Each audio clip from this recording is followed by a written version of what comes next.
Hello, YouTube. So recently, some philosophers have claimed that we are living at a uniquely important or influential time in history, the hinge of history, as Derek Parfit once called it. So here's how Parfit puts this in his book On What Matters. We live during the hinge of history. Given the scientific and technological discoveries of the last 2 centuries, the world has never changed as fast. We shall soon have even greater powers to transform not only our surroundings, but ourselves and our successors.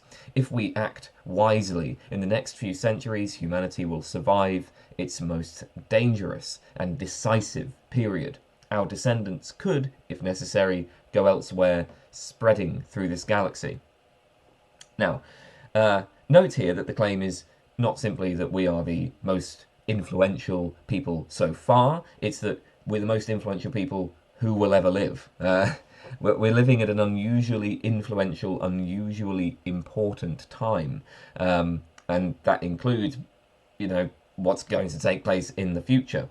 So Will MacAskill has an article called Are We Living at the Hinge of History? He examines some of the arguments for this view, and I'm going to be drawing on that article here.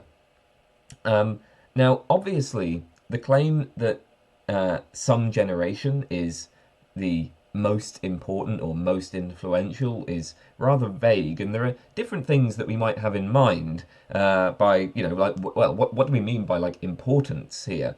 What Parfit seems to have in mind is that we live in a uniquely dangerous time in history.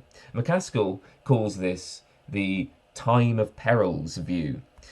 So the thought is that with the recent developments of technology, we've now got the capacity to destroy ourselves. I mean, so currently, I suppose that nuclear weapons pose a threat that could end civilization, and perhaps there's things like the long-term impact of climate change and pollution and things like that that could degrade a stable environment sufficiently enough to undermine civilization. And then in the near term future, there are threats from synthetic biology that might allow people to easily create pathogens.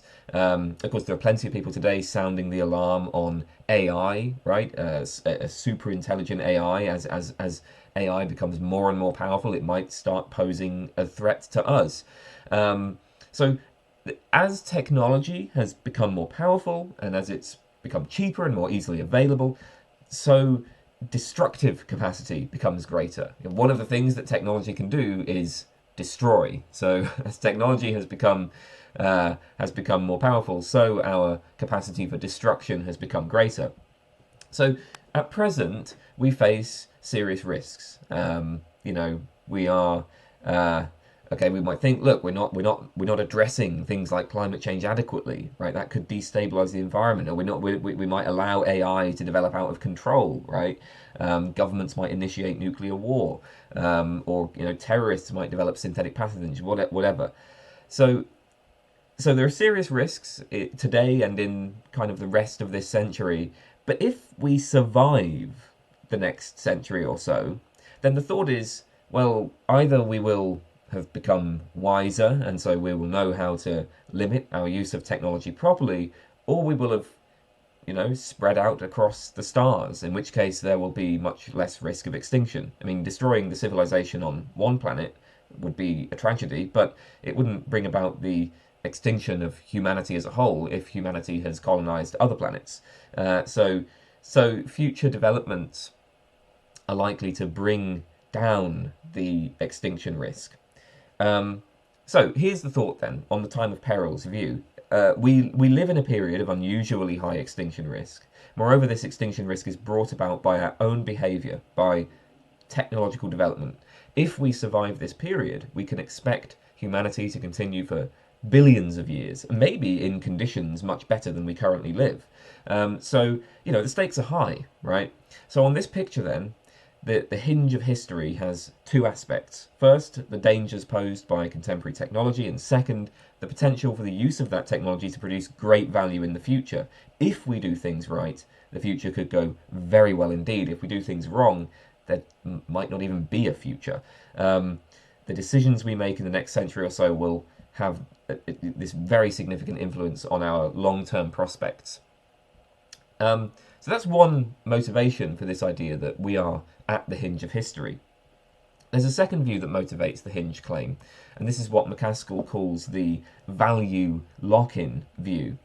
So it may be that we will invent a technology that allows us to fix our values and our goals just indefinitely.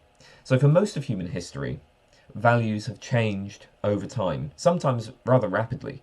I mean, consider how, like, only a few hundred years ago, women were oppressed, homosexuality was illegal, people were enslaved, right? Those attitudes have changed rapidly.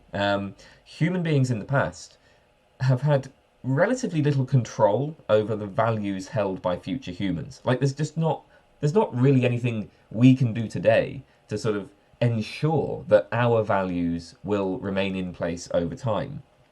And now, of course, the values held at one time will influence the values held at a later time. But we haven't been able to do much to predict or control what values will be held at a later time. But the thing is, the right technology might change this. So MacAskill notes that some people, for instance Nick Bostrom, have argued that AI might be able to do this. The thought is that once we develop an AI that has general intelligence and that can improve its own intelligence, it might very rapidly become orders of magnitude more intelligent than we are. This AI would be intelligent enough to basically just control and direct the human race. I mean, human beings are manipulable, right? Just like any other animal. Humans already have the power to manipulate each other to some degree. Like, I can use my intelligence, I can use my cognitive abilities to influence what other people do. I can manipulate them to my ends. Now, of course, my abilities there are very limited, but that's because my intelligence is very limited. So humans already have the power to manipulate each other to some degree. So now imagine if there was some entity that was like orders of magnitude more intelligent than us, orders of magnitude more intelligent than every human being combined. Well, in that case, in the same way that we're able to just manipulate bees and sheep to serve our ends, this AI might be able to manipulate human beings to serve its ends.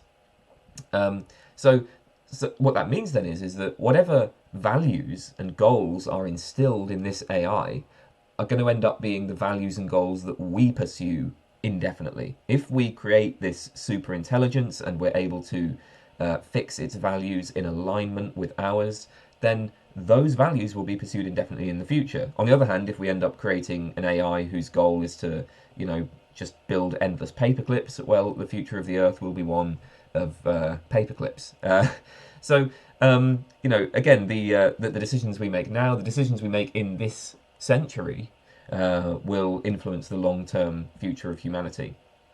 So these are two pictures that MacAskill talks about, but there are actually other pictures that we might use here. So there's a third picture which MacAskill doesn't mention, but I think also supports a kind of hinge hypothesis, and this is the depopulation view. So the time of perils view and the value lock-in view assume that if humanity survives the next century or so, then it will probably continue for billions of years.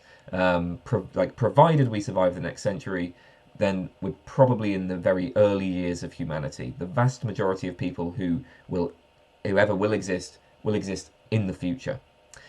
But that's very questionable. So Dean Spears and Michael Geruso, in their article With a Whimper, Depopulation and Long-Termism, present a very different view of the future. The current trend is towards declining fertility. In almost every country, for decades, fertility rates have been declining with very few interruptions. Today, in over half of the countries in the world, fertility rates have dropped below replacement level, below about 2.1 children per woman on average. Most other countries are projected to follow pretty soon. Now, if this trend continues, then by the end of this century, the population of the Earth is going to enter a pretty rapid decline. So to make this concrete, suppose that the world converges on the same average fertility rate as the US.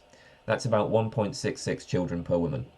Bear in mind that many countries already have lower fertility than this, so there's no indication that we are actually converging on a fertility rate of 1.66. But just suppose we go, the world ends up with that fertility. How many future people will there be? Well, at an average fertility rate of 1.66 children per woman, you can expect about 30 billion births in the future. Now, since the beginning of humanity, there have been about 120 billion births. So, with 120 billion births in the past, 30 billion births in the future, that would mean that humanity is about 4/5 over. We're actually closer to the end than the beginning. Now, obviously, there is no reason at all to assume that the trend will continue all the way to extinction, right? It is possible that the rapid depopulation would bring about the sorts of social changes that would cause fertility rates to tick back up again. But the thing is, it's also possible that the opposite would happen. So maybe rapid depopulation would cause economic stagnation, so that people would end up poorer, and then the relative costs of childcare would increase, and then that would only discourage people from having children. So you'd expect even fewer people to have children. The thing is, we don't actually know, right? We don't know what's going to happen when this period of rapid depopulation comes, right? Again, so maybe, right? Maybe things will change in such a way that fertility rates tick back up again, but maybe they won't. Maybe the changes would end up just depressing fertility rates further. So, I suppose the sort of sort of stepping back to give a more general picture here. The fact is that fertility has been falling in almost every population, despite different economic policies, despite different social attitudes. Fertility can fall for centuries. In many European countries, fertility has been falling basically continuously since the 18th or 19th century. And in countries where fertility rates have fallen below replacement levels, fertility has never rebounded, at least not for any long period of time, even when there are efforts from the government to implement pro-natalist policies. So, the fact is, nobody knows what the future holds here. We're entering uncharted waters. And once we do enter the decline, it's going to happen quickly. Just as there was an exponential increase in population, there will be an exponential decrease, as shown in this graph. So the claim that Spears and Geruso make is, well, maybe, right, humans are going to disappear, not in some catastrophe, not with AI wiping us out, not with the Terminator being created or anything like that. No, it's going to end with a whimper, right? And that's going to happen soon because we've already passed the peak births year. Peak births occurred in 2014. Births have been declining since then. So on this model, what makes our time uniquely important is not its impact on the future, but just that there are so many people around now, that our economies are growing at a more rapid rate than ever right now, and that our technological capacities, our ability to manipulate nature, that's all more powerful than ever, and we can expect all of that to decline quite quickly in the future. So that's what makes us particularly important, particularly special. So, a quick advert. If you like my channel, you can join my Patreon. I offer bonus content on Patreon. I've got a bunch of bonus videos. So if you want to hear more about me, sign up to the Patreon. Or if you just want to send me a bit of cash, you can do that on PayPal. Any support you can give the channel, it really helps. And if you can't give the channel any money, bear in mind that all you need to do is give the video a like, leave a comment. That helps too. Any engagement you can provide helps the channel. So I would appreciate it if this video has been interesting. Just say so. Leave a comment to help the YouTube algorithm. I also offer private tutoring. You can send me an email if you want to set that up, and I have a Discord. The links to all of this will be in the description. Now, getting back to the Hinge of History, so the notion of importance at work in this Hinge of History claim is obviously rather vague. Um, I mean, on any of the scenarios described above, it looks as if the current century is going to be historically distinctive in certain ways, but we might want to sort of drill down on this notion of importance a bit more. So MacAskill tries to give a more precise notion here by defining the influentialness of a time as follows. So the measure of influentialness is, and I quote, how much good one can do with the direct expenditure rather than investment of a unit of resources at a given time. So to say that we live at the most influential time in human history is to say that we can do the most expected good with direct expenditure of our resources. That is, using our resources to solve contemporary problems rather than investing those resources in the future. I should note actually that MacAskill is ultimately concerned with a somewhat different question to the one that we're talking about. MacAskill is more concerned with just the practical question of, what we should do with our resources. So this is why he's concerned with, do we use our resources now or invest them in the future? But I think this way of thinking about influentialness does at least give us maybe a more concrete idea of what it would involve. Basically, the idea is that there are opportunities for doing good and bad now that won't be available in the future. For instance, reducing or increasing extinction risk.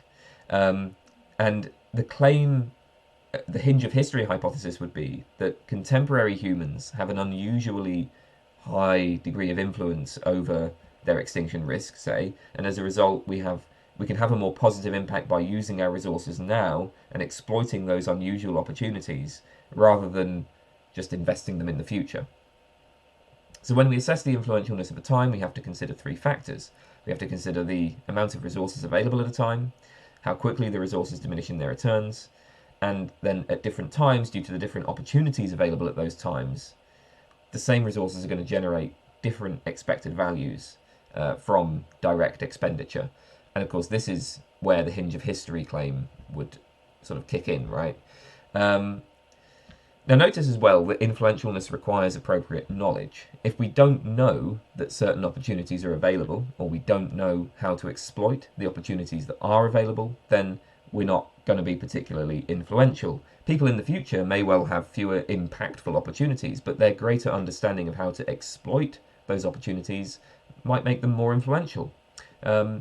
Bear in mind that the Hinge of History hypothesis isn't just that this is a particularly important time, it's that we are particularly important people. We have an unprecedented degree of control over the world, so that there is greater responsibility on our shoulders than there is for other generations. I mean, that certainly seems to be what Parfit was getting at in his quote. The Hinge of History is supposed to matter, it's supposed to make a difference to what we do now, what our attitude is to our present time. But of course, if we can't, exploit the way in which this century is important, then it's not going to make a difference. We're not going to be particularly important. So on the first couple of scenarios that we described, what makes us particularly influential is the degree of power we have over the long-term future. On the depopulation hypothesis, what makes us particularly influential is not the degree of power over the long-term future, but just the degree of degree of power over the present and the near term.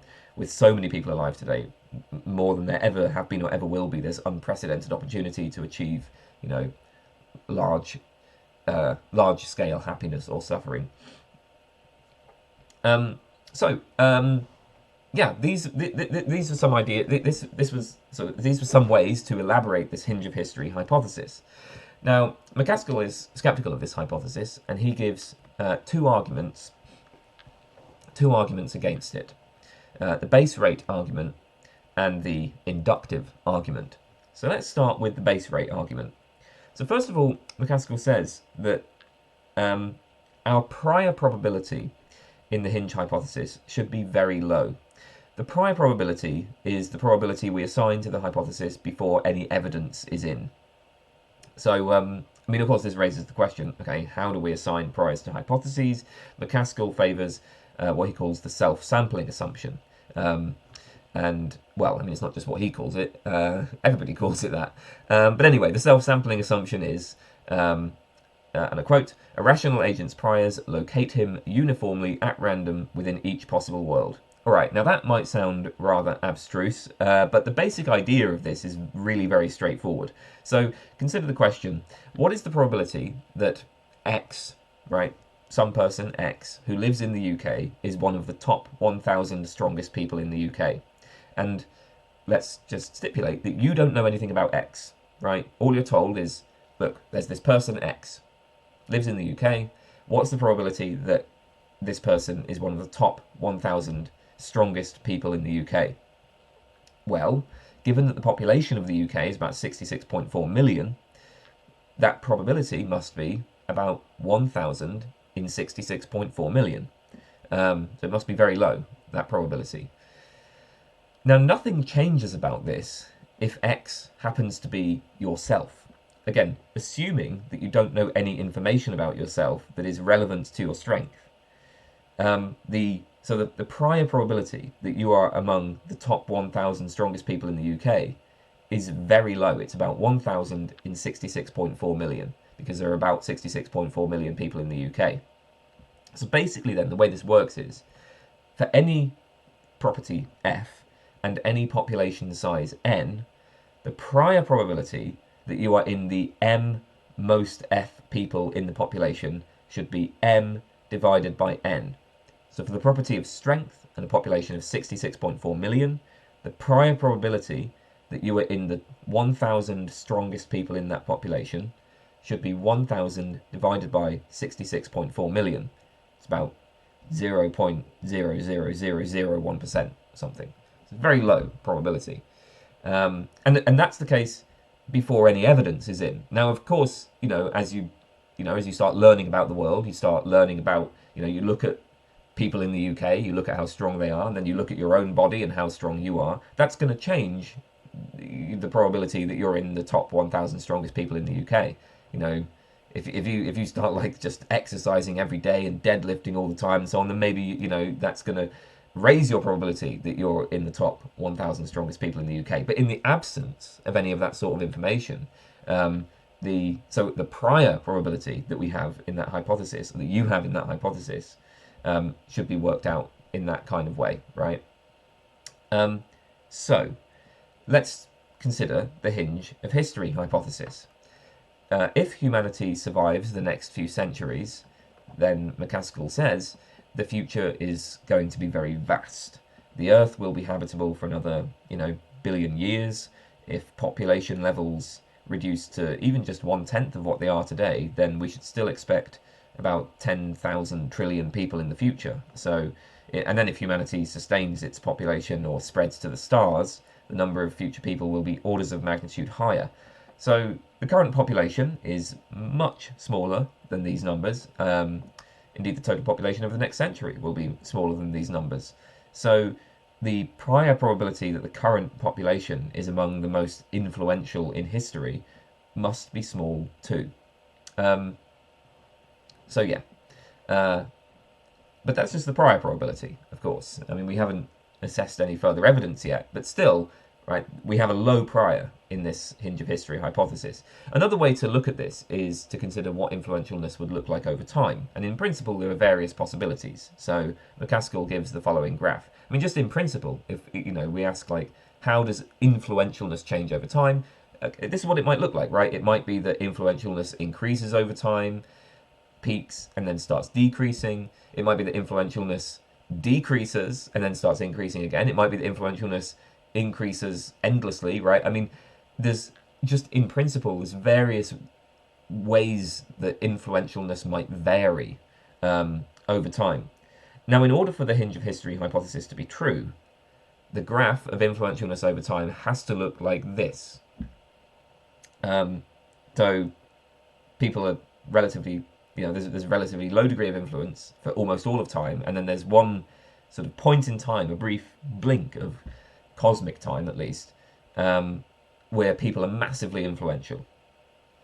And moreover, for the hinge of history hypothesis to be true, that time has to be right now. And that is very surprising. That's a very surprising claim. It's not impossible, of course, but it's just, you know, I mean, you look at that. It's like a priori, it's very unlikely. It's like winning the lottery or something, right? You know, it's like if I had a lottery ticket, before the ticket has been checked, I should have a pretty low credence that this ticket is the winner, right? If I assume that, if I have a lottery ticket, and I'm just assuming that like this ticket is the winner, that seems irrational. So similarly in this case, right? I mean, the idea that there's this brief blink of time that is massively influential, and that we are living in that time right now, that's just something we should have a low credence in. Now, the thing is, so what MacAskill says is, okay, we have a low prior in this hypothesis, but a low prior isn't in itself a problem, because later evidence might lead us to update to a high posterior. So if you have a lottery ticket and the numbers are announced on television and then those numbers match what's on your ticket, well, at that point, things change, right? So initially you have a very low prior that you have a winning lottery ticket, but if the numbers on that ticket are what's announced on television, well, now you should be pretty damn confident that you have a winning ticket. So similarly, there might just be evidence in favor of the hinge hypothesis that shifts us away from the low prior.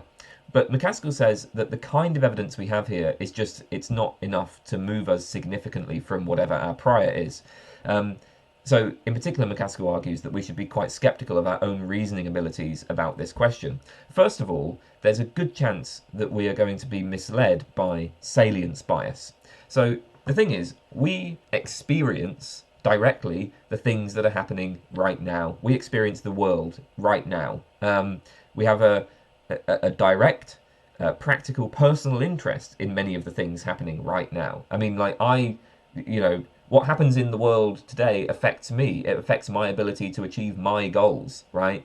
I am happy or I suffer because of what happens in the world today. So what's happening in the world today is salient to me. By contrast, we can form relatively little idea of what the future will even look like. I mean, it's almost impossible to determine what technologies and policies are going to come in the future.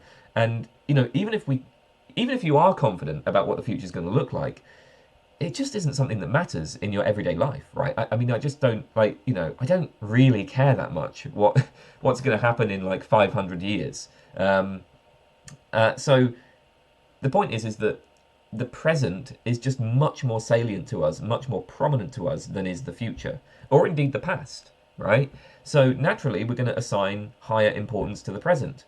I mean, a nice example of this would be how everybody always thinks that the next election is one of the most important elections in history, right? People talk that way every election. Every time there's a general election, this is the election that really matters. This is the one that's going to change our lives. And why do people say that? Well, it's because the next election is the one that's most salient. And, you've kind of forgotten how you felt in the past, and you have no idea how you're going to feel in the future. So, of course the next election is the most important to you right now. It's because that's the one that's the one that's happening right now. That's the one that you're experiencing right now. So similarly, right, salience bias is going to mean that, of course we think that right now is the most important time. Of course we think that. Second, we just have a poor track record regarding, predictions of the long-run future. Even just a century ago, most predictions concerning what future society would look like were simply wrong. People failed to conceive of new technologies. They failed to conceive of the problems we would face. Even when people were aware of what technologies were available and what problems might occur, they failed to predict the impact that those technologies and problems would have. We just inductively, it's like, hey, we're kind of bad at figuring out what the future's going to look like. And then finally, this is a case where, the data is just really poor, right? I mean, the scenarios that support the hinge hypothesis, they all concern events that are going to occur in the distant future. We haven't actually observed such future events, nor do these future events follow from well-established physical mechanisms, as you know, for instance, when we might predict the lifetime of a star, right? I mean, here we make predictions about the far future, but this is based, we hope, on a well-established model about the processes going on in the interior of stars. We don't have anything like that for the Hinge hypothesis. We don't have like other examples of planetary civilizations. It's not like we've observed 100 civilizations and looked at how they change over time, and then we're like, okay, we can see that in these 100 civilizations there was this brief blink of time where they were most influential, and we're in the same sort of position now. No, we have none of that. When it comes to the Hinge hypothesis, the support for this hypothesis is just based on like an informal kind of extrapolation from some current trends. That's it. So, let's put all this together. The base rate argument works like this. First of all, we start with a very low prior for the Hinge of History hypothesis.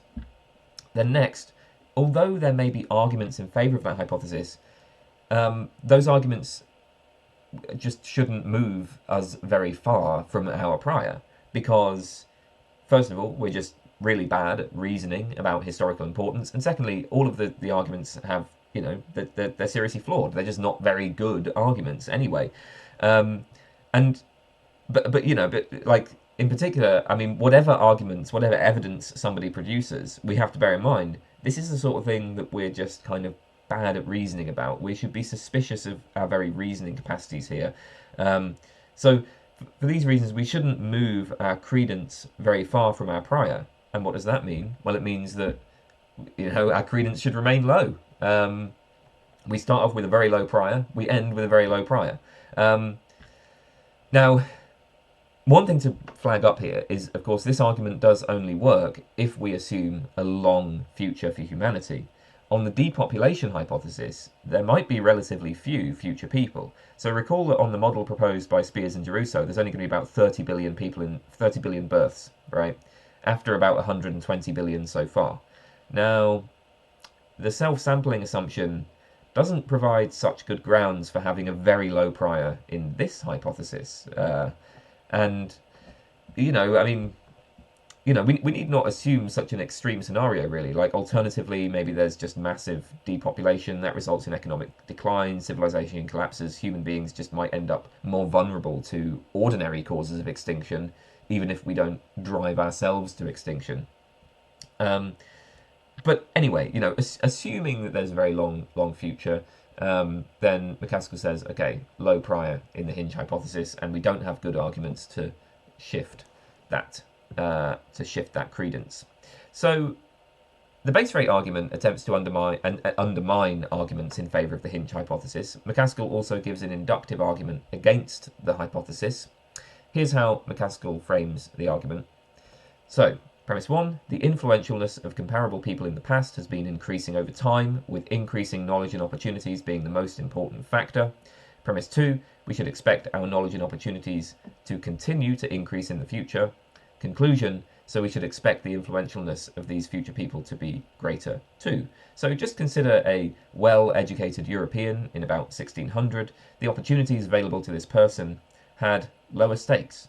I mean, there are catastrophic risks and existential risks even that we face today that people in the past did not face.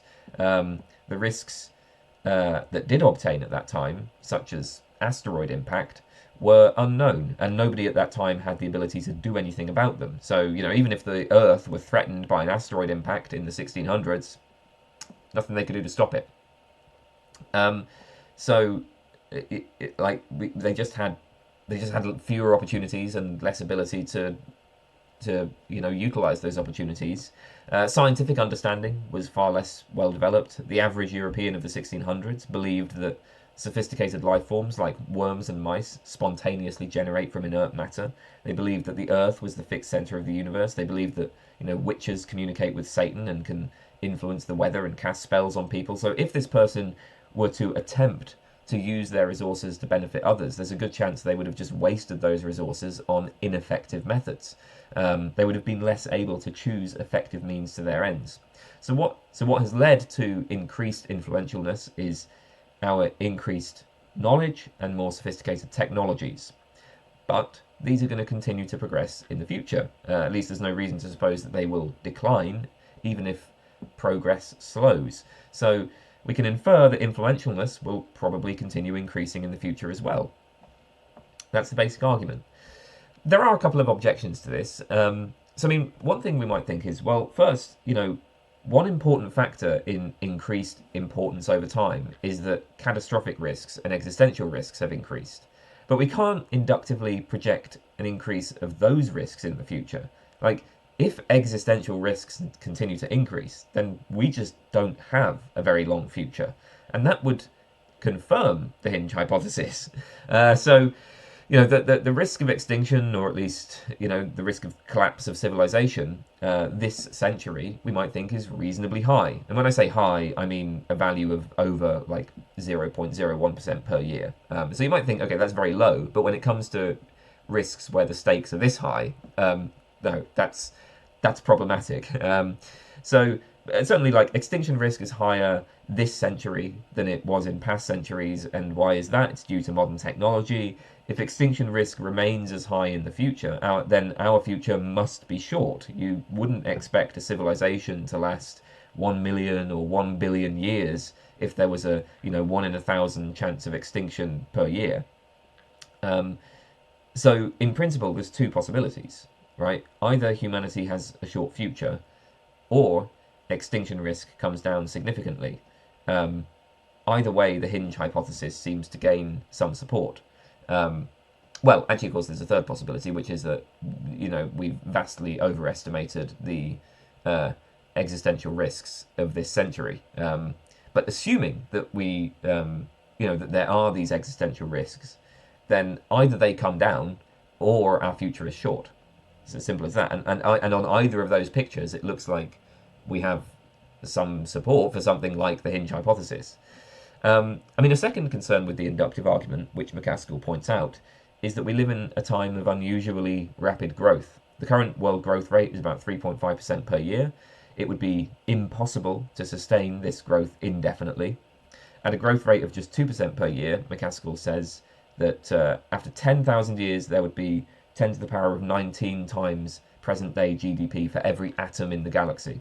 So, obviously, if that's right, growth must slow significantly, and that must happen relatively soon, in terms of cosmic time, right? So this blocks the inductive projection that future times will be as influential as present times. Now, of course, this assumes that influentialness is tied to the rate of growth, and that's questionable. So far, at least, that correlation may have held because growth has brought with it greater understanding and more powerful technology. But it may be that as growth slows, people retain the understanding and the technologies, and so they retain the high level of influentialness. So in other words, it may be that we will switch to a zero growth, sustainable society such that there are no longer rapid changes. But then, if there are no rapid changes over time, we would expect people at different times to be about equally important. Indeed, MacAskill notes that in periods of rapid change, it may be much more difficult to influence the future because we can't predict what the changes will be, right? So we don't know what the future will look like. In a more stable world, where there aren't these rapid changes, we can enact long-term plans more reliably. So maybe we would, that sort of civilization would be more influential. All right, well, that's all I wanted to talk about that hypothesis, the Hinge of History. I'm going to leave it there. Thanks for watching.